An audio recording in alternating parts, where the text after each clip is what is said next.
right, hey, what's going on? This is Dan Keller, mortgage advisor and branch manager at Edmonds Mortgage.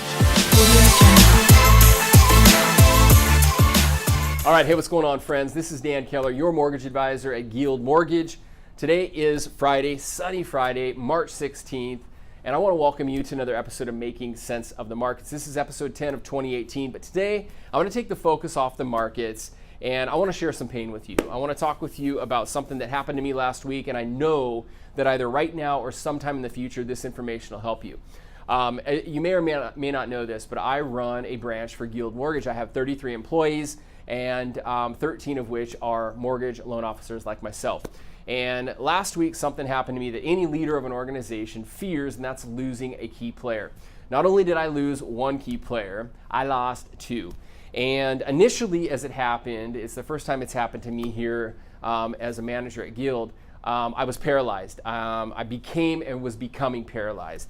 And then a thought came to my mind, and it was a random thought. It was a weird thought, but it was Newton's law, and it states that an object in motion tends to stay in motion, and an object at rest wants to stay at rest. And then, as I got to thinking more about that and the psychological power of that, I was thinking about, prior to me getting into mortgage, I was a college baseball coach, and I preached to my athletes all the time that how important it was to bounce back. Bounce back after a bad at-bat. Bounce back after a bad performance. Definitely do not take a bad at-bat out into the field and into your next at-bat. And then something else came to my mind, and it was a conversation I had with my coach a few weeks ago, and it was about a story of the cattle versus the buffalo.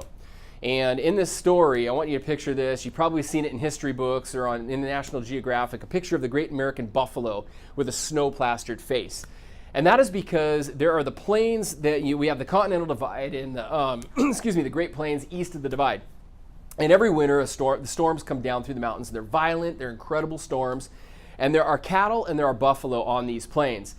And it's fascinating if you understand what the cattle do versus the buffalo. The buffalo turn and they face the storm, and they head into the storm, and they battle through that storm, hence the picture of the buffalo with the snow all over their face.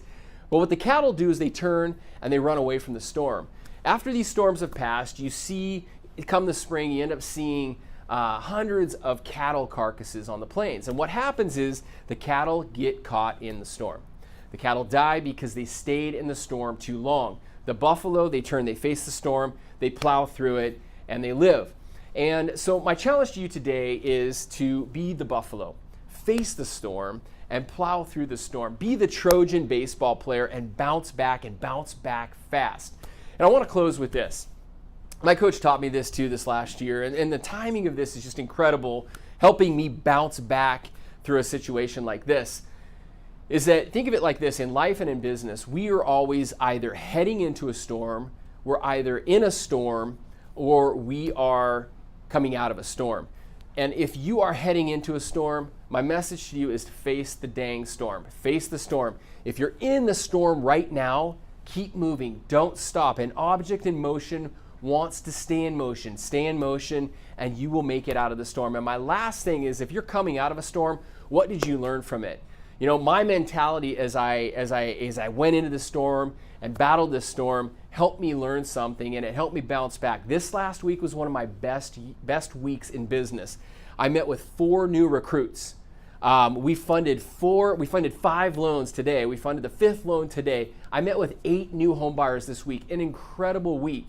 But had I been paralyzed and had I stopped moving, I don't want to think about where I'd be today. So I hope this message helped. I appreciate you as a friend and as a client.